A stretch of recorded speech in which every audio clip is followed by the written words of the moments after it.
چھوٹے چھوٹے مفتی کہہ کے آپ اس بات کی اہمیت کو ختم کرنا چاہتے ہیں. جس مفتی کا میں ذکر کرنا چاہتا ہوں نا وہ مفتی اعظم دیوبند ہے کہ مرنے کے بعد میت کے گھر میں قل خوانی ہو یا قرآن خوانی ہو شریعت اس کی اجازت نہیں دیتی. یہ بدعت ہے. کوئی شک نہیں ہے. فتاوی دارالعلوم دیوبند میرے ہاتھ میں ہے. اس میں لکھا ہوا ہے کہ قرآنی بدعت ہے. بندیالی صاحب کو سنت اور بدعت سے کیا لین دین ہے کہ مولانا عطا اللہ بندیالی صاحب کو ارشاد توحید و سنت والوں نے 3 طلاق دے کر فارغ کیا ہوا ہے. اب ارشاد والے رجوع تو کر نہیں سکتے اور بندیالی صاحب حلالہ کروا کر واپس جماعت میں آنا چاہتے ہیں. کوئی صورت بنتی ہوئی نظر نہیں آتی. مولانا طارق جمیل صاحب دامت فیوز ان کی زندہ کرامت ہے. لیکن تمہیں منہ کی بواسیر ہے. تمہارے دیے ہوئے فتواجات کو تمہارے منہ پہ ماریں گے. آئندہ بھی بندیالی صاحب میں ضرورت ہے انہی فتواجات کو سامنے رکھ کے ہمارے ساتھ بیٹھ کر گفتگو کریں.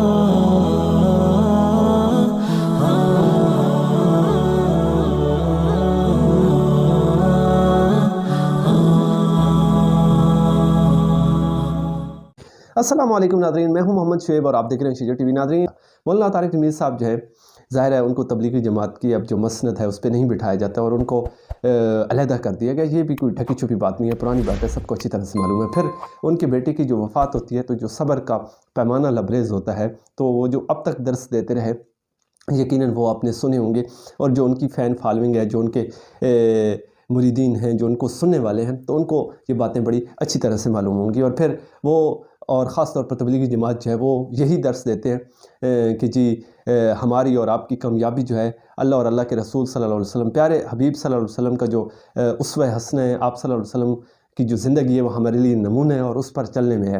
تو یہ باتیں بھی ڈھکی چھپی نہیں ہیں، یہ بھی سب کو اچھی طرح سے معلوم ہے. اب ظاہر ہے علماء کرام کا کام ہے نا کہ جب کچھ غلط دیکھیں تو یہ جو امت صرف علماء کرام کا کام نہیں ہے، یہ ہر آدمی کا کام ہے، کیونکہ اللہ نے اس امت کو امت مرحومہ بنایا.